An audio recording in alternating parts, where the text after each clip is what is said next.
आज हम 10वीं कक्षा के लिए जो तीसरा पाठ है वाह रे हमदर्द, यह पाठ पढ़ेंगे। इस पाठ के लेखक है घनश्याम अग्रवाल। तो पहले हम घनश्याम अग्रवाल जी का परिचय देखते हैं।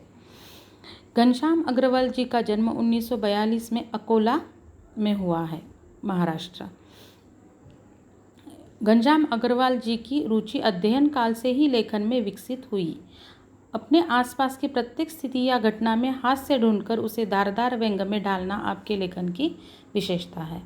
यानी जब ये पढ़ते थे, जब ये स्कूल में थे, तब से ही इनमें लेखन करने की जो क्षमता है या कला है वह विकसित हुई। यानी अपने अध्ययन काल से ही उन्होंने लिखना शुरू किया और इनके आसपास जो भी घटनाएं घटित होती है या जो भी स्थिति निर्माण होती है उसमें वह हास्य ढूंढते हैं उसमें और उसे अपने लेखनी के द्वारा क्या करते हैं, व्यंग में ढालते हैं। ये इनके लेखन की विशेषता है। यानी आसपास जो भी घटनाएं घटित होती है या जो भी स्थितियाँ निर्माण होती है उसमें हास्य ढूंढना और वह लेखन के जरिए व्यक्त करना, यह घनश्याम अग्रवाल जी की विशेषता है। आप अखिल भारतीय मंचों पर हास्य व्यंग कवि के रूप में लोकप्रिय है। अखिल भारतीय मंच पर ये किस रूप में जाने जाते हैं या किस रूप में यह लोकप्रिय है, तो हास्य व्यंग कवि के रूप में लोकप्रिय है। इनकी प्रमुख कृतियाँ हंसी घर के आईने जो हास्य व्यंग कृति है, आज़ादी की दुम, आई एम सॉरी, ये दोनों हास्य कविता संग्रह है और अपने अपने सपने यह लघु कथा संग्रह है। तो प्रस्तुत जो पाठ है, यह पाठ हास्य व्यंग निबंध है ना। ये किस विधा का पाठ है? ये हास्य व्यंग निबंध है। तो इस प्रस्तुत हास्य व्यंग निबंध में लेखक ने दुर्घटना के माध्यम से विनोद को बड़े ही रोचक ढंग से व्यक्त किया है। यानी दुर्घटना जो हुई है, दुर्घटना यानी इंग्लिश में जिसे हम एक्सीडेंट कहते हैं, तो इस लेखक के साथ एक दुर्घटना होती है इस निबंध में और इस दुर्घटना को लेखक ने किस तरह से व्यक्त किया है, बड़े ही रोचक ढंग से व्यक्त किया है।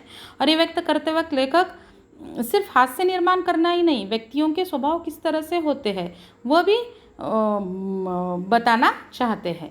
हमदर्दी भी कभी कभी किस तरह पीड़ादायी बन जाती है, ये बहुत ही सुंदर तरीके से दर्शाया है ना। कोई दुर्घटना होती है या कहीं कोई दुखद घटना होती है तो एक इंसान का एक स्वभाव होता है कि वहाँ पर इंसान की क्या करने के लिए जाता है, सहानुभूति या हमदर्दी जताने के लिए जाता है। पर कभी कभी ये हमारे परिचित या मित्रों द्वारा जताई गई हमदर्दी भी किस तरह से तकलीफ देती है या पीड़ादायी बनती है, बहुत ही सुंदर तरीके से लेखक ने इस पाठ में क्या किया है, व्यक्त किया है। तो बच्चों पहले ये समझना है कि हास्य व्यंग निबंध या हास्य व्यंग यानी क्या। अब हास्य व्यंग में क्या, हास्य यानी हमें समझ में आता है कि हंसना, और व्यंग यानी क्या, विरोधाभास या विसंगति दर्शाना। यानी जो समाज में व्याप्त विरोधाभास या विसंगति है वह दर्शाई जाती है, वह बताई जाती है, पर गंभीर तरीके से नहीं या सीधे सीधे नहीं, बल्कि हास्य के माध्यम से या किसी चुटकुले के माध्यम से। यानी जिसे पढ़कर पहले हमें हंसी आती है, पर जब हम उस पर सोचते हैं गंभीरता से, तो उसके द्वारा बताई गई सच्चाई या सत्य से हम क्या होते हैं, अवगत होते हैं, वह विसंगति हमें समझ में आती है। तो इस तरह से जो लेखन किया जाता है उसे कहा जाता है हास्य व्यंग। फिर हास्य व्यंग कहानी हो सकती है, निबंध हो सकता है। तो हम पढ़ते हैं। अब पाठ का नाम ही क्या है, वाह रे हमदर्द। हमदर्द यानी जो सहानुभूति जताने वाला है। जो हमदर्द पहले किसे कहा जाता है, जो हमारे दर्द को महसूस कर सके, हमारे दर्द को समझ सके, उसे कहा जाता है हमदर्द। यानी अब ऐसे हमदर्दी जताने के लिए जो लोग आते हैं उनको उद्देशित करके इस पाठ का शीर्षक क्या किया है, लेखक घनश्याम अग्रवाल जी ने दिया हुआ है। तो हम ये पाठ पढ़ना शुरू करते हैं। उस दिन जब मैं पूंजीवादी और समाजवादी अर्थव्यवस्था पर भाषण सुनकर आ रहा था तो सामने से एक कार आ रही थी। भाषण के प्रभाव से मेरी साइकिल को अधिक जोश आया या कार को अधिक गुस्सा आया, यह मैं निश्चित रूप से नहीं कह सकता। लेखक क्या कहते हैं कि उस दिन मैं कौन सी अर्थव्यवस्था पर या किस पर भाषण सुनकर आ रहा था, पूंजीवाद और समाजवाद। अब पूंजीवाद यानी अर्थव्यवस्था दो प्रकार की होती है, एक होती है पूंजीवादी और दूसरी होती है समाजवादी। अर्थशास्त्र में या राज्यशास्त्र में, समाजशास्त्र में इन शब्दों को हमने पढ़ा हुआ है या ये इन संकल्पनाओं को समझाया जाता है। पूंजीवाद यानी जिसमें उत्पादन के साधन या उत्पादन के सारे संसाधन अमीर लोगों के हाथ में होते हैं, तो ऐसी अर्थव्यवस्था जो होती है उसे कहा जाता है पूंजीवाद। और समाजवाद यानी जिसमें उत्पादन के सारे संसाधन लोगों के हाथ में होते हैं या सरकार के हाथ में होते हैं, उस अर्थव्यवस्था को कहा जाता है समाजवादी अर्थव्यवस्था। अब यानी अब जाहिर है पूंजीवाद में किसका बोलबाला होगा या किसकी चलती होगी, तो अमीर लोगों की चलती है, क्योंकि थोड़े से लोगों के हाथों में सारे उत्पादन करने के या बहुत सारा पैसा जो होता है वह उनके हाथ में इकट्ठा हुआ होता है। यानी वहाँ पर जो आम लोग हैं या गरीब लोग हैं उनकी ओर कोई ध्यान नहीं दिया जाता है या उनके बुरे हाल होते हैं। तो समाजवाद में उत्पादन के संसाधन या संपत्ति ज़्यादा से ज़्यादा लोगों में क्या हुआ होता है, उसको विभाजन उसका किया गया होता है और सरकार के ये हाथों में होता है और लोगों के कल्याण के लिए यह इस अर्थव्यवस्था में क्या किया जाता है, लोगों के कल्याण पर उस कार्य किया जाता है कि ज़्यादा से ज़्यादा लोग एक अच्छा जीवन जी सके, इस तरह से रचना होती है। तो लेखक कहते हैं कि उस दिन मैं किस पर भाषण, कौन से अर्थव्यवस्था पर भाषण सुनकर आ रहा था, पूंजीवाद और समाजवाद। तो लेखक कहते हैं कि यानी जब मैं वह भाषण सुनकर वापस आ रहा था तो उनके दिमाग में यही विचार चल रहे थे। सामने से एक कार आई। अब लेखक पर भाषण का प्रभाव बहुत ज़्यादा हो गया था। लेखक कह सकते हैं कि मैंने बता नहीं सकता है कि मैं उस भाषण का प्रभाव के कारण मेरी साइकिल अधिक ज़ोर से, यानी मुझे अधिक जोश आया था और मेरी साइकिल क्या कर रही थी। अब यहाँ पर साइकिल किसका प्रतीक है, समाजवाद का प्रतीक है। तो कार किसका प्रतीक है, पूंजीवाद का है ना। अमीर लोगों के पास कार होती है और साधारण मध्यम वर्गीय गरीब लोगों के पास कौन सा वाहन होता है, साइकिल होता है। तो लेखक कहते हैं कि भाषण के प्रभाव से पता नहीं कि साइकिल को अधिक जोश आया था इसलिए वह ज़्यादा ज़ोर से चल रही थी या कार को अधिक गुस्सा आया था, ये मैं बता नहीं सकता कि हुआ क्या था यकीनन। परंतु क्या हो गया, मेरी साइकिल और वह कार जब करीब आए तो विरोधियों की तरह एक दूसरे को घृणा की नज़रों से देखते हुए आपस में जा भिड़े, है ना। संसद में हम देखते हैं कि किस तरह से एक पक्ष होता है जो जिसने सत्ता पर होता है और दूसरा विरोधी पक्ष होता है। तो जब ये संसद में काम चलता है जिसका प्रक्षेपण टीवी पर होता है और जब हम ये देखते हैं तो हमें पता है किस तरह से दोनों पक्ष, विरोधी और सत्ता पक्ष, दोनों एक दूसरे को किस तरह से देखते हैं, घृणा के नज़रों से, या दोनों एक दूसरे पर आक्षेप उठाते नजर आते। विरोधी पक्ष सरकार के हर निर्णय पर या निर्णयों पर ज़्यादातर क्या करता है, नुक्स निकालता है या उस पर आक्षेप व्यक्त करता है। तो जैसे विरोधी पक्ष सरकार या सत्ता पक्ष को जिस तरह से घृणा यानी तिरस्कार या नफरत के नज़र से देखता है, वैसे ही कार और साइकिल दोनों जब एक दूसरे के सामने आए तो जैसे वह क्या कर रहे थे, एक दूसरों को नफरत की दृष्टि से देख रहे थे। और जहाँ पर नफरत होती है वहाँ पर क्या होता है, झगड़ा होता है ना। तो किस तरह से लेखक एक व्यंग्य इसमें से निर्माण कर रहे हैं, देखो। तो दोनों एक दूसरे के साथ जा भिड़े, लड़े, है ना। अब यहाँ पर लड़े यानी क्या हुआ, एक्सीडेंट या दुर्घटना हो गई। मैंने खामखा पूंजीवाद और समाजवाद के झगड़े में टांग अड़ाई।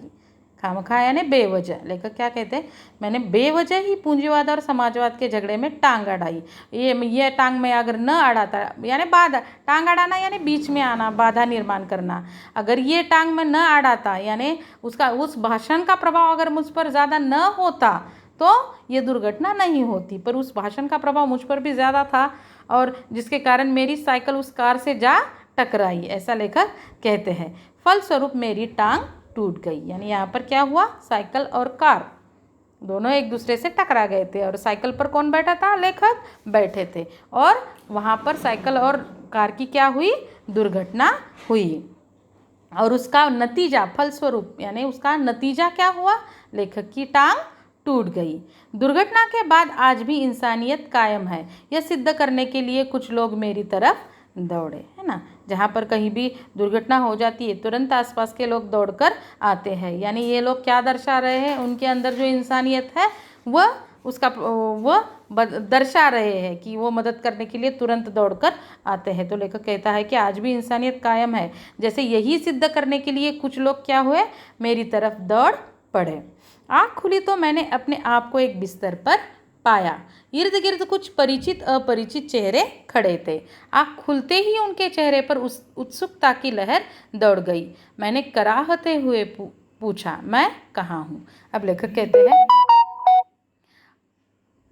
उसके बाद यानी मुझे कुछ होश नहीं रहा, और जब मुझे होश आया, मेरी आँख खुली तो मैंने अपने बिस्तर के इर्द गिर्द, मैंने खुद को कहाँ पर पाया, पहले बिस्तर पर पाया। यानी मुझे कहाँ तक का याद आता है, जब साइकिल और कार की दुर्घटना हुई उसके बाद मुझे कुछ याद नहीं आता। और जब मेरी आंखें खुली तो मैंने अपने आप को एक बिस्तर पर पाया। मैं एक बिस्तर पर लेटा हुआ था और इर्द गिर्द यानी आसपास, मेरे आसपास कौन लोग नजर आए, कुछ चेहरे नजर आए जो कैसे थे, कुछ परिचित थे कुछ अपरिचित। परिचित यानी जिन्हें हम पहचानते हैं, और अपरिचित यानी जिन्हें हम पहचानते नहीं या जो हमारे लिए अनजान है। तो मैंने देखा आँख खुलने पर कि मैं एक बिस्तर पर लेटा हुआ हूँ और मेरे आसपास कुछ जाने अनजाने लोग खड़े हुए हैं। आँख खुलते ही उनके चेहरों पर उत्सुकता की लहर दौड़ गई और मैंने देखा, जैसे ही मैंने आँखें खोली तो मैंने उनके चेहरे को जब देखा तो जैसे उनके चेहरे पर एक उत्सुकता नजर आई मुझे। मैंने कराहते हुए पूछा, मैं कहाँ हूँ। कराहना यानी दर्द के मारे जो हमारे मुंह से आवाज़ आती है उसे हम क्या कहते हैं, कराहना।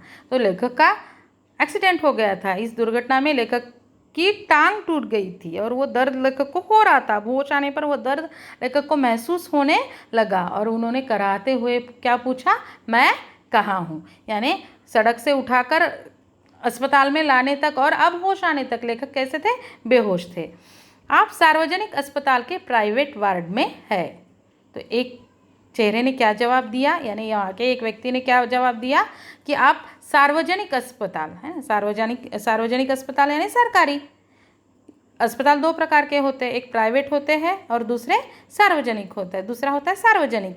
प्राइवेट में ज़्यादातर अच्छे सधन लोग या अमीर लोग अपना इलाज करवाने कहाँ जाते हैं, प्राइवेट हॉस्पिटल में जाते हैं, और जो गरीब होते हैं उनके लिए सार्वजनिक अस्पताल होते हैं जहाँ पर वह इलाज कैसे होता है, मुफ्त में होता है। तो लेखक को कहाँ भर्ती कराया गया था, सार्वजनिक अस्पताल में भर्ती कराया गया था। पर सार्वजनिक अस्पताल के एक प्राइवेट वार्ड में, वहाँ पर दो प्रकार के वार्ड होते हैं, एक होता है जनरल वार्ड और दूसरा होता है प्राइवेट वार्ड। जनरल वार्ड यानी जहाँ पर बड़ा सा हॉल होता है और बहुत सारे पेशेंट जहाँ पर रखे जाते हैं, और प्राइवेट वार्ड यानी अलग अलग कमरे होते हैं जो दिए जाते हैं पेशेंट को, यानी एक कमरे में एक ही पेशेंट होता है। तो लेखक को सार्वजनिक अस्पताल के प्राइवेट वार्ड में क्या किया था, भर्ती कराया गया था।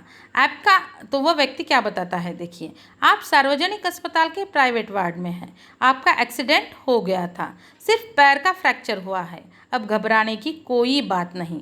एक चेहरा इतनी तेज़ी से जवाब देता है, लगता है मेरे होश आने तक वे इसीलिए रुका रहा। यानी एक व्यक्ति ने तेज़ी से क्या जवाब दिया, लेखक को होश आते ही, लेखक की आंखें खुलती ही, कि आप सार्वजनिक अस्पताल के प्राइवेट वार्ड में है। क्यों आपको भर्ती कराया गया था, क्योंकि आपका एक्सीडेंट हो गया था और घबराइए मत। जैसे उसके कहने का ये मतलब है कि घबराइए मत, ज़्यादा कुछ आपको नहीं लगा है, सिर्फ पैर का क्या हुआ है, फ्रैक्चर हुआ है, यानी सिर्फ फ्रैक्चर आया हुआ है आपके पैर में, और अब घबराने की कोई बात नहीं। वो इतनी जल्दी जल्दी जवाब देता है जैसे वह इसीलिए रुका था कि कब इनको होश आ जाए, कब बताऊं और कहाँ, कब मैं यहाँ से निकल सकूं।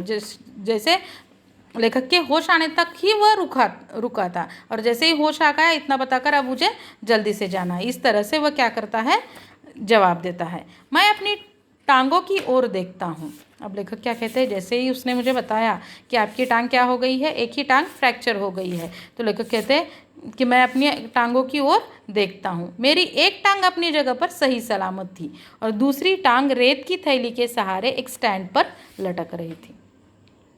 जैसे ही उस व्यक्ति ने कहा कि आपका एक्सीडेंट हो गया था, आपका पैर फ्रैक्चर हुआ है, और वह तो लेखक की नज़र कहाँ जाती है? अपनी टांगों की ओर, अपने पैरों की ओर जाती है। लेखक कहते हैं एक टांग तो अपनी जगह पर सही सलामत थी, यानी उसे कुछ नहीं हुआ था, पर दूसरी टांग कहाँ थी? रेत के थैली के सहारे एक स्टैंड पर लटक रही थी। क्यों बांधी जाती है ऐसे? फ्रैक्चर होने पर एक रेत की थैली उस बांधी जाती है पैर को, और वह पैर स्टैंड पर रखा जाता है। क्यों? क्योंकि वह पैर हिले नहीं, फ्रैक्चर आया हुआ होता है तो दर्द भी बहुत हो रहा होता है, और उस पैर को या टांग को स्थिर रखना होता है, इसलिए रेत की थैली क्या किया जाता है? बांधी जाती है और पैर को स्टैंड पर रखा जाता है। तो वही स्थिति लेखक के टांग की हुई थी। मेरे दिमाग में एक नए मुहावरे का जन्म हुआ, टांग का टूटना यानी सार्वजनिक अस्पताल में कुछ दिन रहना, है ना।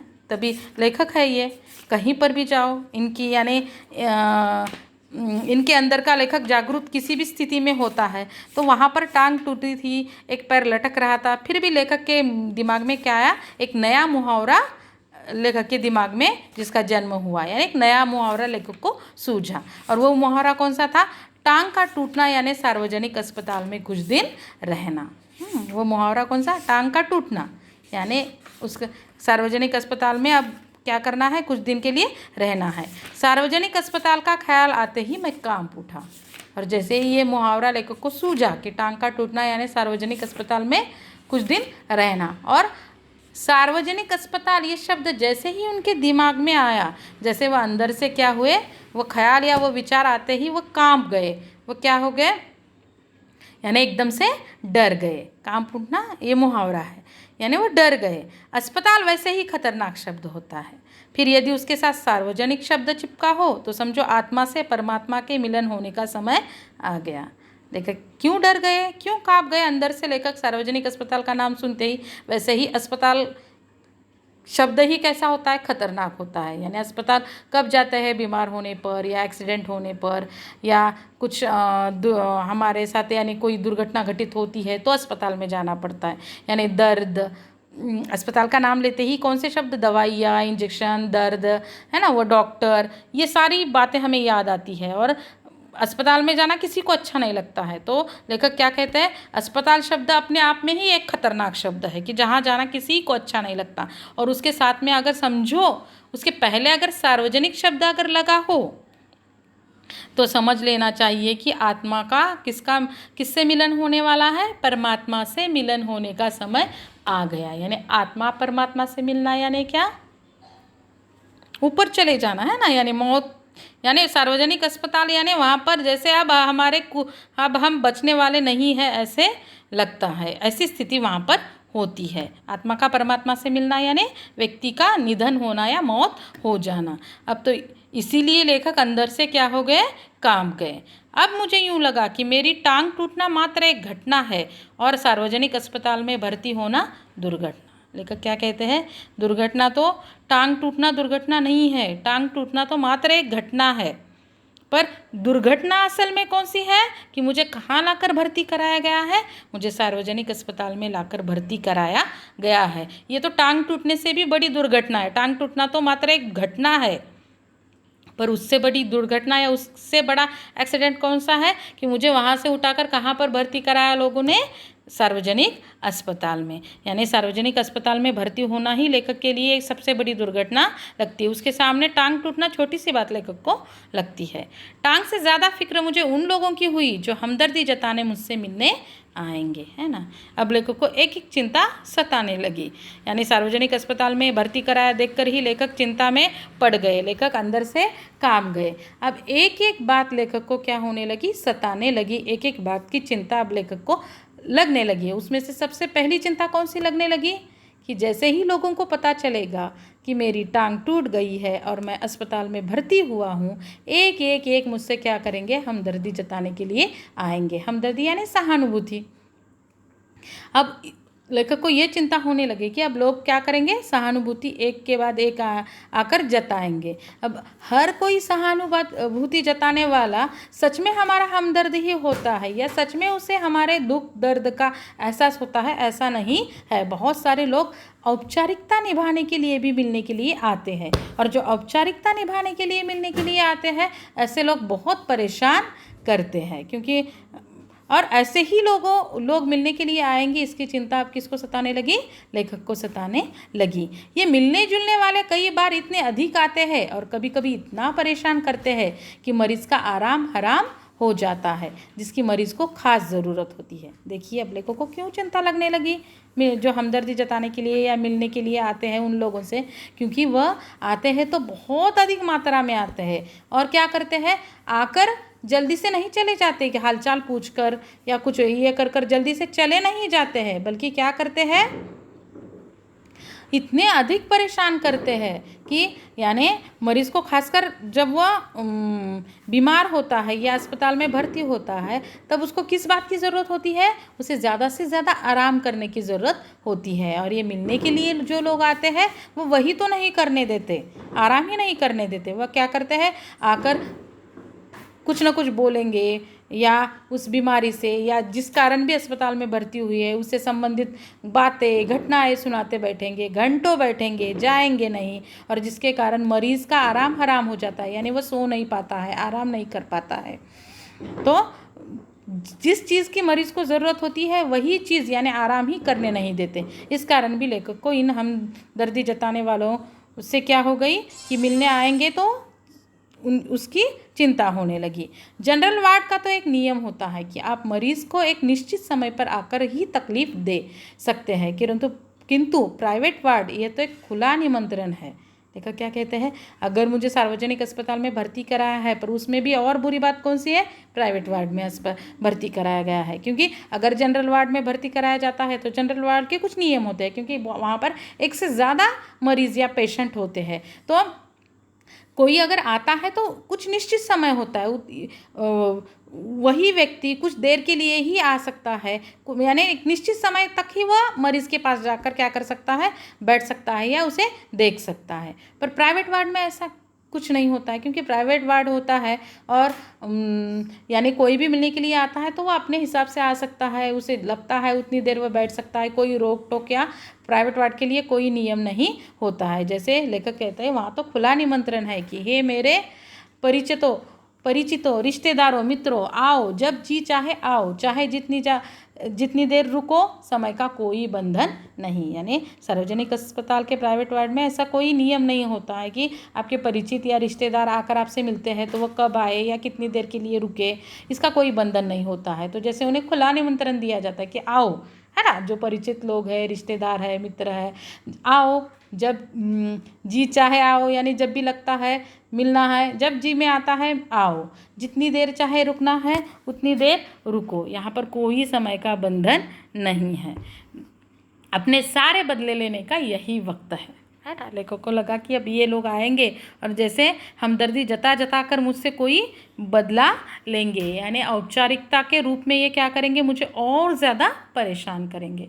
और ये इनकी हमदर्दी जताना भी किस तरह से, औपचारिक हमदर्दी जताना भी कैसी होती है, जिसके कारण बदले का बदला और हमदर्दी की हमदर्दी, यानी वह आएंगे, जितना मर्जी है, समय अगर उनके पास खाली है तो जितना जी में आता है उतना बैठेंगे, आपके आराम के बारे में, आपके दर्द के बारे में या बीमारी के बारे में कुछ नहीं सोचेंगे, और साथ ही साथ में कुछ कह भी नहीं सकते हैं। क्यों आए हैं, क्योंकि हमदर्दी जताने के लिए आए हैं, आपके मित्र है या परिचित है या रिश्तेदार है, और वो एक आपसे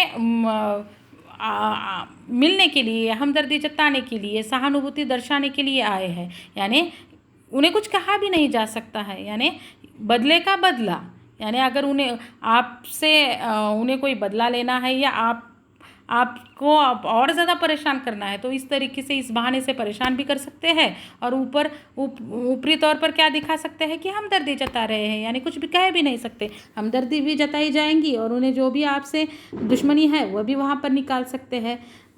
मिलने वालों का ख्याल आते ही मुझे लगा मेरी दूसरी टांग भी टूट गई है, और ये सोचकर लेखक के दिमाग में अब ये बातें आने लगी एक कि अब मिलने के लिए आएंगे, मित्र आएंगे, परिचित आएंगे, है ना, रिश्तेदार आएंगे और मुझे परेशान करेंगे जितना जी में आया। और ये बात उनके दिमाग में आते ही, ये विचार या ख्याल उनके दिमाग में आते ही उनको ऐसा लगा जैसे अब उनकी जो एक टांग सही सलामत थी ना वह भी टूट गई। मुझसे मिलने के लिए सबसे पहले वे लोग आए जिनकी टांग या कुछ और टूटने पर मैं कभी उनसे मिलने गया था। मानो वे इसी दिन का इंतज़ार कर रहे थे कि कब मेरी टांग टूटे और कब वे अपना एहसान चुकाए। लेखक क्या कहते हैं, उससे मिलने के लिए कौन आए सबसे पहले, कि जिनकी टांग या कुछ और टूटा या बीमार हो गए, वो अस्पताल में भर्ती हो गए और मैं उनसे मिलने गया था। तो यानी एक तरह से लेखक भी कह रहे हैं कि जैसे इन्होंने भी कभी किसी को परेशान किया था अस्पताल में जाकर, तो ऐसे लोग सबसे पहले लेखक को मिलने के लिए आ गए। जैसे वो इसी दिन का इंतज़ार कर रहे थे कि इसके साथ भी कभी कुछ हो जाए और ये अस्पताल में भर्ती हो जाए, तो इसने जैसे हमें परेशान किया था वैसे ही हम भी इसे परेशान करेंगे। यानी अब वह जैसे मैं उनसे मिलने गया था, तो ये एहसान जैसे मैंने उन पर किया था, तो वह एहसान चुकाने के लिए वह भी शायद इसी इंतज़ार में थे कि कब मेरी टांग टूटे और वह अपना एहसान चुकाए। यानी कब मेरी टांग टूटे, मैं अस्पताल में भर्ती हो जाऊँ और वो मुझे मिलने के लिए आ जाए। इनकी हमदर्दी में यह बात खास छिपी रहती है कि देख बेटा, वक्त सब पर आता है। यानी इस लहजे में वह बात करती है, या यह उनके चेहरे पर ऐसे भाव होते हैं कि कैसे तुमने मुझे परेशान किया था जब मैं अस्पताल में भर्ती हुआ था, तो ये मत भूलो कि वक्त सब पर आता है। यानी उस वक्त जैसे आपने हमें मिलने आकर परेशान किया था, वैसे ही अब हम आपको क्या करेंगे, परेशान करेंगे। यानी ये लहजा या ऐसे भाव उनके चेहरे पर दिखाई देते हैं, ऐसा लेखक कहते हैं। दर्द के मारे एक तो मरीज को वैसे ही नींद नहीं आती, यदि थोड़ी बहुत आ भी जाए तो मिलने वाले जगा देते हैं, खासकर वे लोग जो सिर्फ औपचारिकता निभाने आते हैं। लेखक क्या कहते हैं, जो भी अस्पताल में भर्ती होता है वो बीमार होता है या एक्सीडेंट के कारण जिस भी कारण भर्ती हुआ है, उसे दर्द होता रहता है, वो तकलीफ़ में होता है, वो परेशान होता है, और इस दर्द के कारण वहाँ उसे मरीज़ को या पेशेंट को नींद नहीं आती है। और जब कभी आँख लग जाए या थोड़ी बहुत आने लगे, तो उसी वक्त कौन आते हैं, ये मिलने वाले आते हैं और आकर क्या कर देते हैं, जगा देते हैं। और ख़ासकर ऐसे लोग असमय ऐसे आराम के समय में ऐसे ही लोग प्रकट होते हैं या आते हैं जो सिर्फ औपचारिकता निभाने के लिए आते हैं। यानी बीमार है तो एक बार जाकर मिलना है, औपचारिकता निभानी है, उनके मन में कोई खास हमदर्दी नहीं होती है, बस औपचारिकता निभाना, फॉर्मेलिटी पूरी करने के लिए वह आए हुए होते हैं। और ऐसे लोग समय असमय आकर क्या करते हैं, परेशान करते हैं। हमारे अपने या जो रिश्तेदार होते हैं वह विचार करते हैं ना कि अगर उसे आराम करना देना चाहिए या थोड़ी देर ही बैठ कर आएंगे, पर ऐसे लोग जिन्हें हमसे कोई हमदर्दी नहीं होती है, बस औपचारिकता निभाने के लिए हमदर्दी जताने वह आए हुए होते हैं, वह इन सारी बातों के बारे में सोचते नहीं है। इन्हें मरीज से हमदर्दी नहीं होती, ये सिर्फ सूरत दिखाने आते हैं। यानी इन्हें कोई सहानुभूति नहीं होती है मरीज से, बस ये सूरत दिखाने के लिए, यानी औपचारिकता निभाने के लिए। जैसे मैं बीमार पड़ा था, तुम मुझे देखने आए थे, तो उस एहसान का बदला चुकाने के लिए अब मैं तुम्हें देखने के लिए आया हूँ, इस तरह का भाव उनके मन में होता है। ऐसे में एक दिन मैंने तय किया कि आज कोई भी आए मैं आँख नहीं खोलूँगा, चुपचाप पड़ा रहूँगा। तो ऐसे ही लोग आने लगे लेखक को मिलने के लिए, परेशान करने लगे। अब एक दिन लेखक ने क्या सोच लिया कि चाहे कोई भी आए, आज मैं क्या करूँगा, चुपचाप पड़ा रहूँगा, बिल्कुल आँख नहीं खोलूँगा। यानी ये जताऊँगा कि जैसे मैं गहरी नींद में हूँ और मैं आंखें खोलूँगा ही नहीं। तो वह क्या हो जाएंगे, आए हुए लोग क्या करेंगे, लौट जाएंगे। ऑफिस के बड़े बाबू आए और मुझे सोया जानकर वापस जाने के बजाय वे सोचने लगे कि यदि मैंने उन्हें नहीं देखा तो कैसे पता चलेगा कि वे मिलने आए थे। अब लेखक ने उस दिन ये तय किया था कि चाहे कोई भी आए मैं आंखें नहीं खोलूँगा। और उस दिन कौन मिलने के लिए आए, लेखक के ऑफिस के बड़े बाबू आए, यानी लेखक के साहब आए। अब लेखक ने तो उस दिन तय किया था कि चाहे कोई भी आए मैं आंखें नहीं खोलूँगा, तो लेखक ने आंखें खोली ही नहीं। और बड़े बाबू ने देखा कि लेखक सोए हुए हैं, वो वापस नहीं चले गए, क्योंकि उन्हें क्या लगा, अगर मैं वापस चला जाऊंगा तो इन्हें पता नहीं चलेगा कि मैं इनसे मिलने के लिए आया था, और मेरी ये चक्कर क्या हो जाएगी, खाली हो जाएगी या बेवजह हो जाएगी, और इन्हें पता नहीं चलेगा कि मैं मिलने के लिए आया हुआ था, क्योंकि लेखक सोए हुए थे, देखा नहीं है, और देखा नहीं है तो पता नहीं चलेगा। अतः उन्होंने मुझे धीरे धीरे हिलाना शुरू किया। तो बड़े बाबू ने क्या किया, लेखक को जगाना शुरू किया। पहले धीरे धीरे हिलाया, यानी उठाना शुरू किया कि अब लेखक को जगाऊं और उनसे दो बातें करूं ताकि उन्हें पता चले कि मैं उनसे मिलने के लिए आया हूं। तो मैं मिलने के लिए आया हूं ये बताने के लिए उन्होंने क्या किया, लेखक को जगाना, हिलाना शुरू किया। फिर भी जब आंखें नहीं खुली तो उन्होंने मेरी टांग के टूटे हिस्से को जोर से दबाया, है ना। लेखक ने फिर भी आंखें नहीं खोली, क्योंकि लेखक ने क्या तय किया था, चाहे कुछ भी हो जाए आज मैं आंखें नहीं खोलूंगा। अब उन्होंने पहले तो धीरे धीरे लेखक को हिलाना शुरू किया, पर लेखक जगे नहीं। तो उन्होंने क्या किया, लेखक की जो टांग टूट गई थी, है ना, तो टूटे हिस्से को ही जोर से दबाया। तो उसका नतीजा क्या हुआ होगा, बहुत जोर का दर्द हुआ होगा ना। जो टांग हम हिला भी नहीं सकते हैं, तो उस टांग को जो टूटे हिस्से को उन्होंने दबाया। यानी देखो, ये हमदर्दी जताने वाले हैं। इन्हें बस किस बात की फिक्र होती है कि हम आए हुए हैं और ये मरीज़ देख ले। बाकी उसके दुख से, दर्द से या बीमारी से उन्हें कुछ लेना देना नहीं होता है। मैंने दर्द के मारे कुछ चीखते हुए जब आँख खोली तो वे मुस्कुराते हुए बोले, कहिए अब दर्द कैसा है। देखो, कुछ जोर से दर्द हुआ और वह कुछ चीखते हुए उन्होंने क्या की, आंखें खोली। यानी अब ये भी नहीं दर्शाना था कि ये पहले से ही जगे हुए हैं, पर अब ऐसा दिखाना था कि दर्द हुआ इसलिए इन्होंने आंखें खोली। और जैसे ही लेखक ने आंखें खोली तो उन्होंने मुस्कुराते हुए क्या कहा, कहिए अब दर्द कैसा है। यानी ये विरोधाभास या ये विसंगति लेखक जताना चाहते हैं या दिखाना चाहते हैं कि किसी के दर्द के बारे में कैसे पूछ रहे हैं, वह मुस्कुराते हुए, है ना। हमदर्दी जताने वाले ऐसे होते हैं क्या, जब हम दूसरों का दर्द महसूस कर सकते हैं, जब वह अनुभव करते हैं, तो वैसे ही भावना हमारे अंदर भी आनी चाहिए। कोई दर्द में है, कोई करा रहा है या कोई मुश्किल में है, तो हंसते हुए उससे पूछा जाता है क्या, नहीं। पर ये हमदर्दी जताने वाले औपचारिकता निभाने के लिए आए हुए हैं और इसलिए उनको दर्द दिया और फिर हंसते हुए क्या पूछा, कहिए अब दर्द कैसा है। मोहल्ले वाले अपनी फुर्सत से आते हैं। अब ये बड़े बाबू आकर चले गए। अब मिलने के लिए आने वाले जो आस पड़ोस के हमारे पड़ोसी होते हैं, मोहल्ले में रहने वाले, वह कैसे आते हैं, अपनी फुर्सत से। यानी उनका जब काम धाम हो जाएगा, उन्हें खाली समय होगा, तब वह मिलने के लिए आएंगे और औपचारिकता निभाएंगे। उस दिन जब सोनाबाई अपने 4 बच्चों के साथ आई तो मुझे लगा कि आज फिर कोई दुर्घटना हो गई। लेखक के पड़ोस में रहने वाली सोनाबाई अपने 4 बच्चों को लेकर लेखक से मिलने के लिए कहाँ आई, अस्पताल में आई। सोनाबाई को 4 बच्चों के साथ देखकर ही लेखक को लगा कि जो एक्सीडेंट हुआ था साइकिल और कार का, और जिसमें मेरी टांग टूट गई थी, उस दुर्घटना से भी बड़ी दुर्घटना आज अस्पताल में होगी। क्योंकि कौन आई हुई है, सोनाबाई। किसको लेकर, अपने 4 बच्चों को लेकर। और आते ही उन्होंने मेरी ओर इशारा करते हुए बच्चों से कहा, ये देखो चाचा जी। उनका अंदाज कुछ ऐसा था जैसे चिड़ियाघर दिखाते हुए बच्चों से कहा जाता है, ये देखो बंदर, है ना। सोनाबाई आई और सोनाबाई ने बच्चों को लेखक की ओर इशारा कर बच्चों से कहा कि बच्चों ये देखो चाचा जी। और इस अंदाज में कहा जैसे चिड़ियाघर यानी जू, जहाँ पर हम क्या करने जाते हैं, जहाँ चिड़ियाघर में किसे देखने जाते हैं, हम प्राणियों को, अलग अलग प्राणियों को रखा जाता है तो उन्हें देखने जाते हैं। और वहाँ पर एक एक प्राणी देखकर बच्चे क्या हो जाते हैं, बच्चों को दिखाने के लिए चिड़ियाघर में हम प्राणियों को दिखाने के लिए बच्चों को चिड़ियाघर लेकर जाते हैं और बच्चे एक एक प्राणी को देखकर क्या होते हैं, खुश हो जाते हैं। उसी अंदाज में सोनाबाई ने अपने बच्चों को दिखाया लेखक को कि ये देखो चाचा जी। और इस अंदाज में दिखाया कि जैसे चिड़ियाघर में कोई, ये देखो बच्चों बंदर, तो बच्चे जैसे खुशी से उछल कूद कर उस बंदर की ओर देखते हैं, वैसे ही ये बच्चे भी लेखक की ओर देखने लगे। यानी लेखक को लगने लगा कि जैसे ये कोई चिड़ियाघर है और बंदर के जैसे मुझे ये क्या कर रही है, बच्चों को दिखा रही है।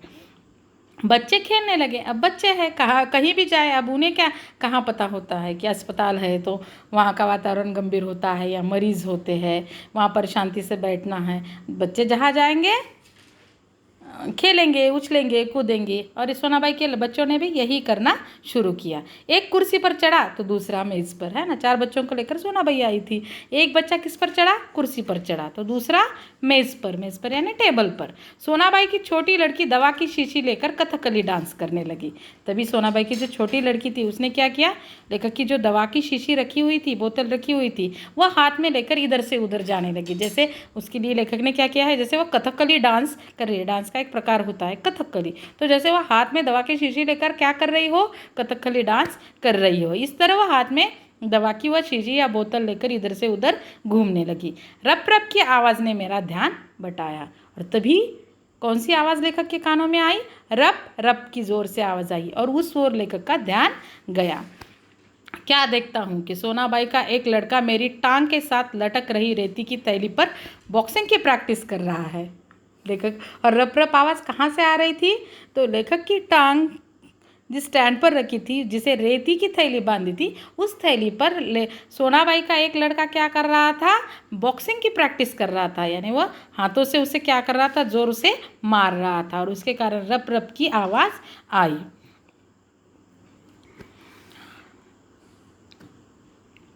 मैं इसके पहले कि उसे मना करता, सोनाबाई की लड़की ने दवा की शीशी पटक दी। अब लेखक उस लड़के को कहने ही वाले थे कि बेटा ऐसा नहीं करते हैं, बॉक्सिंग की प्रैक्टिस इस थैली पर नहीं करते, क्योंकि अगर वह थैली हिलती तो लेखक का पैर भी हिलता और लेखक को दर्द हो रहा था या होना शुरू हो जाता उस थैली के हिलने के बाद। अब लेखक उसे मना ही करने वाले थे, तभी उस सोनाबाई की लड़की ने जो दवा की शीशी लेकर घूम रही थी, उसने क्या की, हाथ से वह दवा की शीशी उसके छूट गई, यानी पटक दी और क्या हुआ, वह बोतल फूट गई। सोनाबाई ने एक पल लड़की को घूरा, फिर हंसते हुए बोली, भैया पेड़े खिलाओ, दवा गिरना शुभ होता है ना। और सोनाबाई ने एक पल के लिए, एक क्षण के लिए उस लड़की को ज़रा बड़ी आंखों से देखा होगा, घूरा उसे और उसे डांटा नहीं, कुछ नहीं कहा, या उस बेटे को नहीं डांटा जो बॉक्सिंग की प्रैक्टिस कर रहा था उस रेत की थैली पर। और हंसते हुए लेखक को ही क्या कहा कि भैया क्या करो, पेड़े खिलाओ, दवा गिरना शुभ होता है। अब दवा से ही मरीज़ ठीक होता है, दवा गिरना कैसे शुभ होगा? पर उसने क्या कहा, दवा गिरी यानी बीमारी या चली गई, यानी अब तुम जल्दी से ठीक हो जाओगे, तुम्हारी टांग जल्दी से ठीक हो जाएगी, क्योंकि उसका संकेत किसने दिया है? इस शुभ घटना ने, दवा की बोतल गिरने की शुभ घटना ने दिया है। किस तरह से? इस दवा गिरने की बात को सोनाबाई ने जल्दी ठीक होने से जोड़ दिया। दवा गई समझो बीमारी गई, है ना। दवा की शीशी गिर गई, दवा नीचे गिर गई, यानी अब क्या हो गई, तुम्हारी बीमारी ज़रूर चली जाएगी। इसके 2 घंटे बाद सोनाबाई गई, यह कहकर कि फिर आऊँगी। मैं भीतर तक काम गया और ऐसे ही 2 घंटे तक सोनाबाई और उसके लड़कों ने, बच्चों ने, 4 बच्चों ने लेखक को परेशान किया। पर बच्चे जो परेशान कर रहे थे सोनाबाई को, जैसे उससे कुछ लेना देना नहीं था। 2 घंटे तक वो वहाँ रुकी और जाते जाते फिर क्या कहा कि भैया मैं फिर से मिलने आऊँगी। और ये बात सुनते ही जैसे लेखक अंदर से काँप गए, लेखक अंदर से डर गए, क्योंकि अभी जैसे तैसे सहा था, पर अब कुछ कह भी नहीं सकते हैं। कुछ लोग तो औपचारिकता निभाने की हद कर देते हैं, विशेषकर वे रिश्तेदार जो दूसरे गांव से मिलने आते हैं, है ना। देखो क्या कहते हैं, अब मित्र आते हैं, मोहल्ले वाले आते हैं, परिचित आते हैं, और ऐसे कुछ रिश्तेदार होते हैं, वो तो औपचारिकता निभाने के लिए जो आए हुए होते हैं वो तो हद ही कर देते हैं, वो तो जैसे सारी सीमाएं ही क्या कर देते हैं, पार कर देते हैं। ऐसे में एक दिन एक टैक्सी कमरे के सामने आकर रुकी। देखो क्या होता है, जब मैं भर्ती था उस अस्पताल में, सार्वजनिक अस्पताल में, तो ऐसे ही एक दिन एक टैक्सी आकर मेरे कमरे के सामने रुकी। उसमें से निकल कर एक आदमी आते ही मेरी छाती पर सिर रखकर औंधा पड़ रोने लगा और कहने लगा, हाय तुम्हें क्या हो गया, कार वालों का सत्यानाश हो, है ना। लेखक क्या कहते हैं कि एक दिन एक टैक्सी कमरे के सामने आकर रुकी और उसमें से एक आदमी आया। आते ही वह मेरे कमरे में आया और मेरे छाती पर उल्टा गिर कर, है ना, मुंह मेरे छाती पर रखकर वह क्या करने लगा, ज़ोर ज़ोर से रोने लगा और क्या कहने लगा, हाय तुम्हें क्या हो गया, कार वालों का सत्यानाश हो, यानी जिसने तुम्हारा एक्सीडेंट किया है उनका सत्यानाश हो जाए। ऐसा कहकर वो बद्दुआ उस कार वाले को दे देकर रोने लगा। मैंने दिल में कहा कि मुझे जो हुआ सो हुआ, पर तू क्यों रोता है, तुझे क्या हुआ? वो थोड़ी देर मेरी छाती में मुंह गड़ाए रोता रहा। जैसे लेखक के दिल में आया कि मैं कहूँ कि अरे जो मुझे हुआ है सो हुआ है, पर मैं जब इतना नहीं रो रहा हूँ, तू क्यों रो रहा है ना। लेखक ऐसा कहना चाहते हैं पर कह नहीं पाते हैं, क्योंकि ऐसा कहना ठीक नहीं है, और ना ही कह सकते हैं। जो औपचारिकता दिखाने के लिए हम हमदर्दी जताते हैं, उनसे कुछ कहा भी नहीं जाता है। वो समझ में आता है कि इनका ये सब कुछ कैसा है, नाटक है, पाखंड है, पर कुछ कह भी नहीं सकते हैं। और वो वैसे ही थोड़ी देर लेखक के छाती में मुंह गड़ा, यानी वैसे ही लेखक के छाती पर पड़कर मुंह रखकर वो क्या करने लगा, रोता रहा। फिर रोना कुछ कम हुआ। फिर कुछ देर के बाद उसके रोना क्या हुआ, कम हुआ। उसने मेरी छाती से गर्दन हटाई और जब मुझसे आंख मिलाई तो एकदम चुप हो गया। और फिर उसने क्या, रोना जैसे ही कम हुआ उसने मुंह ऊपर उठाया और छाती से गर्दन हटाकर जब उसने लेखक को देखा, जैसे ही उसने लेखक को देखा, लेखक की चेहरे की ओर, तो रोते रोते, अब तक जो इतनी ज़ोर से रो रहा था, इतनी देर से रो रहा था, वह एकदम क्या हो गया, चुप हो गया। फिर धीरे से हंसते हुए बोला, माफ़ करना, मैं गलत कमरे में आ गया था। आजकल लोग ठीक से बताते भी तो नहीं, गुप्ता जी का कमरा शायद बगल में है। हे अच्छा भाई, माफ़ करना, कहकर वह चला गया। यानी जो वह व्यक्ति आया था, वह किससे मिलने के लिए आया हुआ था, लेखक के अस्पताल में और कोई गुप्ता जी नाम का उसका रिश्तेदार शायद वहाँ पर भर्ती हुआ होगा एक्सीडेंट के कारण ही, उससे मिलने के लिए आया हुआ था।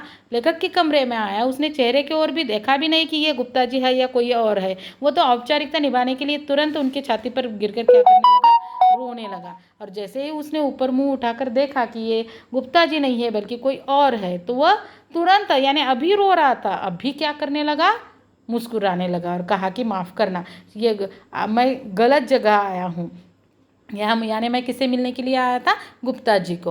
और वो क्या करता है, किसको कोसता है, जिसने उसे बताया होगा कि इस कमरे में गुप्ता जी है। तो वो कहता है कि अरे आजकल तो यानी कोई ठीक से बताता भी नहीं है कि गुप्ता जी किस कमरे में है, शायद वो बगल वाले यानी आपके साथ वाले कमरे में है। और वो हंसता हुआ माफ़ी मांगकर क्या हो गया, चला गया। यानी ऐसे लोगों के लिए ही लेखक कहते हैं कि ऐसे रिश्ता तो हद करते हैं, देखते भी नहीं है, यानी इतना बस औपचारिकता निभाने के लिए, बस फॉर्मेलिटी के लिए आए हुए होते हैं। अब वही रोने की आवाज़ मुझे पड़ोस के कमरे से सुनाई पड़ी। यानी जैसे लेखक के छाती पर सर रखकर वो रो रहा था, सेम वैसे ही उसने गुप्ता जी के कमरे में क्योंकि जाकर किया, वैसे ही रोने की आवाज़ कहाँ से आने लगी, बगल वाले गुप्ता जी के कमरे से आने लगी।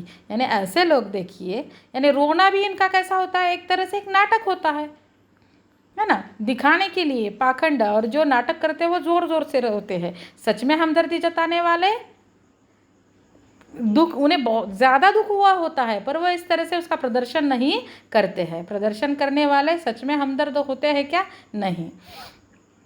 मुझे उस आदमी से अधिक गुस्सा अपनी पत्नी पर आया, क्योंकि इस प्रकार रोता देख पत्नी ने उसे मेरा रिश्तेदार या करीबी मित्र समझकर टैक्सी वाले को पैसे दे दिए थे। अब उसमें से भी और एक दुर्घटना पड़ी, कौन सी हुई, कहते हैं लेखक कि वह महाशय आए, मेरी छाती पर सर रखकर जोर जोर से रोने लगे। बाद में जब उन्होंने ऊपर गर्दन कर कर मेरी ओर देखा तो एकदम से चुप हो गए। अभी रोने वाला व्यक्ति हंसने लगा और कहने लगा कि मैं गलती से आपके कमरे में आया था, मैं तो गुप्ता जी को मिलने आया था, शायद वो बगल वाले कमरे में है। और इतना जोर जोर से रोता देखकर लेखक के पत्नी ने क्या किया, उसको समझा कि ये शायद इनके कोई रिश्तेदार है जिन्हें मैं नहीं पहचानती हूँ। और लेखक की पत्नी ने क्या किया, उसके टैक्सी का बिल दे दिया। तो लेखक को उस व्यक्ति से भी ज़्यादा गुस्सा किस पर आया, अपनी पत्नी पर आया। हमदर्दी जताने वालों में वे लोग ज़रूर आएंगे जिनकी हम सूरत भी नहीं देखना चाहते। हमारे शहर में एक कवि है श्री लपकानंद, है ना। लेखक क्या कहते हैं, ऐसे ऐसे लोग मिलने आएंगे जिन्हें देखना हम कभी पसंद नहीं करते, जिनका चेहरा भी देखना हम कभी पसंद नहीं करते। ऐसे लोग भी हमदर्दी जताने के लिए हमसे मिलने आएंगे। अब चाहकर भी हम उन्हें मना नहीं कर सकते, जाने के लिए नहीं कह सकते या कुछ नहीं कह सकते, क्योंकि वह हमें देखने के लिए आए हुए हैं, हमदर्द बनकर आए हुए, तो हम उन्हें कुछ कह भी नहीं सकते हैं। और बस वह सारी बातें या उन्हें झेलना पड़ता है या सहना पड़ता है। तो लेखक कहते हैं कि हमारे शहर में भी ऐसे ही एक कवि है जिनका नाम क्या है, श्री लपकानंद। उनकी बेतुकी कविताओं से सारा शहर परेशान है। ये कवि है, और कैसे कवि है, कविताएं करते हैं तो बहुत बड़े कवि नहीं है, बेतुकी, जो जैसे मन में आता है वैसे वह कविता करते रहते हैं, जिसे सारे शहर के लोग नापसंद करते हैं या परेशान हैं। क्योंकि कवि है तो जाहिर है जो भी दिखता होगा उसे अपनी बेतुकी कविताएं बनाते होंगे और सुनाते होंगे, जिससे सारे लोग उनसे क्या है, परेशान है और उनसे दूर भागते होंगे। तो लेखक भी उन्हीं परेशान लोगों में से एक है। उस कवि से परेशान जो शहर भर के लोग हैं उनमें से एक लेखक भी है। मैं अक्सर उन्हें दूर से देखते ही भाग खड़ा होता हूँ। तो लेखक क्या कहते हैं, जहाँ कहीं भी शहर में मुझे ये जाते आते या कहीं पर भी ये लपकानंद जी दिखे तो मैं दूर से ही क्या करता हूँ, भाग जाता हूँ। यानी इनके पास जाता ही नहीं कि कहीं मुझे पकड़ न ले और कविताएं अपनी सुनाना शुरू न कर दे। इस डर से मैं दूर से ही क्या हो जाता हूँ, भाग जाता हूँ। जानता हूँ जब भी मिलेंगे 10-20 कविताएं पिलाए बिना नहीं छोड़ेंगे, क्योंकि कवि है तो इनकी आदत है कि जो भी मिलता है उसे अपनी कविताएं एक के बाद अपनी की गई एक के बाद एक कविताएं सुनाने लगते हैं। तो लेखक कहते हैं कि 10-20 कविताएं सुनाए बिना ये हाथ नहीं छोड़ते हैं या जाने नहीं देते हैं। तो इस डर से दूर से ही देखते मैं भाग जाता हूँ। आते ही कहने लगे, मैं तो पिछले 4-5 दिनों से कवि सम्मेलनों में अति व्यस्त था। आते ही जैसे कहने लगे कि मैं तो बहुत व्यस्त हूँ। और किस में व्यस्त था मैं 4-5 दिनों से? जो कवि सम्मेलन होते हैं उसमें मैं बहुत व्यस्त या उसमें मैं उलझा हुआ था, इस कारण अब तक नहीं आ पाया। यानी अपने आप को बहुत बड़ा कवि है ये बताने की कोशिश कर रहे हैं। सच कहता हूँ कसम से, मैं आपके बारे में ही सोचता रहा। यानी इतने दिन नहीं आया पर आपका विचार मेरे मन से नहीं गया कि किस तरह आपके साथ ये दुर्घटना हुई, आप कितने यानी परेशान हैं, दर्द में है। अब ये जता रहे हैं हमदर्दी इस तरह से। रात भर मुझे नींद नहीं आई और हाँ, रात को भी इसी संदर्भ में यह कविता बनाई। कविता है तो कवि है तो कविता बनाए बगैर तो किसी भी स्थिति को छोड़ेंगे नहीं। तो इन्होंने कहा कि मैं तो आपके बारे में ही सोच सोच कर परेशान हुआ हूँ। इतना परेशान हुआ कि मुझे रात भर नींद भी नहीं आई और इस परेशानी में मुझे आपके इस दुर्घटना पर एक कविता भी सूझी, मैंने उसी वक्त बनाई। तो ये सुनिए आप कविता। यह कहा, झोले में से डायरी निकाली और लगे सुनाने। है ना। अब लेखक पहले तो ठीक ठाक जब थे या ठीक ठाक होते तो लेखक इनसे मिलते ही नहीं, पर अब ये वहाँ पर टांग टूट गई है इसलिए वहाँ पर बिस्तर पर पड़े हुए हैं, टांग को स्टैंड पर लटकाए हुए। अब कहीं भागना चाहते हैं तो भी भाग नहीं पाते हैं और उसी मौके का फ़ायदा ये लपकानंद जी उठा रहे हैं। झोले में से, अपने बस्ते में से जो लटकाए हुए कपड़े की बैग है झोला, उसमें से उन्होंने क्या निकाली, डायरी निकाली और जो रात को कविता लेखक पर उन्होंने बनाई, लेखक की दुर्घटना पर, वो सुनाने लगे। अब देखो कविता कैसे उन्होंने बनाई हुई है। असम की राजधानी है शिलोंग, मेरे दोस्त की टूट गई है टांग। यानी सिर्फ शब्दों से जोड़कर, इसीलिए लेखक क्या कहते हैं, इनकी कविताएं कैसी होती है, बेतुकी होती है। तो इनकी कविता क्या है देखिए। असम की राजधानी है शिलोंग, मेरे दोस्त की टूट गई है टांग, मोटर वाले तेरी साइड ही थी रॉन्ग। है ना। इन्होंने क्या कविता बनाई है देखो कि असम की राजधानी कौन सी है, शिलोंग, और मेरे दोस्त की टूट गई है टांग, और जिसने टूटी है उस कार वाले को कोसते हुए क्या कहते हैं, मोटर वाले तेरी साइड ही थी रॉन्ग। यानी मोटर वाले तेरे कारण ही मेरे दोस्त की टांग क्या हो गई है, टूट गई है। इस तरह की कविता वो लेखक लपकानंद जी लेखक को सुनाते हैं। कविता सुनकर मुझे ऐसे देख रहे थे कि मानो उनकी एक आँख पूछ रही हो, कहो कविता कैसी रही, और दूसरी आँख पूछ रही हो, बोल बेटा अब भी मुझसे भागेगा। मैंने जल्दी से चाय पिलाई और फिर कविताएं सुनने का वादा कर बड़ी मुश्किल से विदा किया। है ना। ये बेतुकी सी कविता लेखक को सुनाई और जैसे उनकी आंखें क्या कह रही है, एक आँख कह रही थी कि कैसी रही कविता, यानी है ना, तुम्हारे स्थिति पर मैंने कविता बनाई है, कैसी है। और जैसे दूसरी आँख क्या पूछ रही है कि अब तक तो जब भी मैं तुझे दिखता था तो मुझसे भाग जाता था दूर से ही, ये मुझे समझ में आता था, पर अब तो मुझसे भाग सकता है क्या, भाग कर दिखा तो। है ना। किस तरह से मुझसे भागेगा। जैसे वह अब तक के लेखक जो इनसे बचते थे, लेखक इनसे भाग जाते थे, इनसे कन्नी काटते थे, उस सारे बात का बदलाव वो यहाँ आकर ले रहा है लेखक से। और लेखक ने क्या किया, उन्हें जल्दी जल्दी से चाय पिलाई और फिर क्या कहा कि फिर मैं जब ठीक हो जाऊँगा आपकी कविताएं आराम से सुनूंगा, ये वादा कर कर उन्हें जैसे तैसे क्या किया, विदा कर दिया। अब मैं रोज़ ईश्वर से प्रार्थना करता हूँ कि हे ईश्वर, अगर तुझे मेरी दूसरी टांग भी तोड़नी हो तो ज़रूर तोड़, मगर कृपा कर उस जगह तोड़ना जहाँ मेरा कोई भी परिचित न हो। देखा क्या कहते हैं, जैसे मैं इस अस्पताल में भर्ती हुए ईश्वर से रोज़ प्रार्थना करता हूँ कि तूने मेरी टांग तोड़ी है, दूसरी भी अगर ये ठीक होने के बाद दूसरी भी तोड़नी है तो तोड़, पर कहाँ पर तोड़, कि ऐसे शहर में तोड़ कि जहाँ पर मेरा कोई परिचित न हो, मेरा कोई मित्र न हो, या मुझे जानने पहचानने वाले या रिश्तेदार न हो, ऐसी जगह मेरी टांग तोड़ दे, यानी जहाँ पर अगर टांग टूटने के कारण मुझे अस्पताल में भर्ती भी होना पड़े तो मुझे देखने के लिए कोई नहीं आना चाहिए, ऐसे जगह तू क्या कर, मेरी टांग तोड़, क्योंकि बड़े बेदर्द होते हैं ये हमदर्दी जताने वाले, है ना। हमदर्दी जताने के लिए जो आते हैं उनमें कोई हमदर्द हमारे दर्द को वो ज़रा भी महसूस नहीं करते, उल्टा वो कैसा है, उनका व्यवहार हमारे साथ कैसा होता है, बेदर्दों के जैसा होता है। उल्टा आकर वो हमें क्या करते हैं, परेशान करते हैं। और ऐसे लोग ही बहुत बड़ी दुर्घटना, ऐसे लोगों का जीवन में होना ही बहुत बड़ी दुर्घटना है, या उनका मिलने आना ही बहुत बड़ी दुर्घटना है, ऐसा लेखक कहते हैं। हंसी घर के आईने से लेखक का ये हास्य व्यंग्य निबंध लिया गया है। बच्चों, इसमें आए हुए कठिन शब्द यहाँ पर है और मुहावरे हैं। टांग अड़ाना यानी बाधा डालना, और कांप उठना यानी भयभीत होना। तो ये कठिन शब्दों के अर्थ आप समझ लो, उन्हें याद करो, मुहावरे का वाक्य में प्रयोग कर कर लिखना है, और इस पर जो दिया गया है स्वाध्याय उसको अपने नोटबुक में आपको क्या करना है, लिखना है, और उसके जवाब लिखने हैं। और ये कुछ इसमें व्याकरण पर आधारित प्रश्न दिए गए हैं, संज्ञा पर आधारित प्रश्न है। जैसे पहला प्रश्न है, निम्नलिखित वाक्यों में आए हुए संज्ञा शब्दों को रेखांकित करके उनके भेद लिखिए। तो व्याकरण में संज्ञा या शब्द भेद हमारा हो गया है, तो संज्ञा पर आधारित यह स्वाध्याय दिया गया है, जिसको आपको क्या करना है, अपने नोटबुक में हल करना है।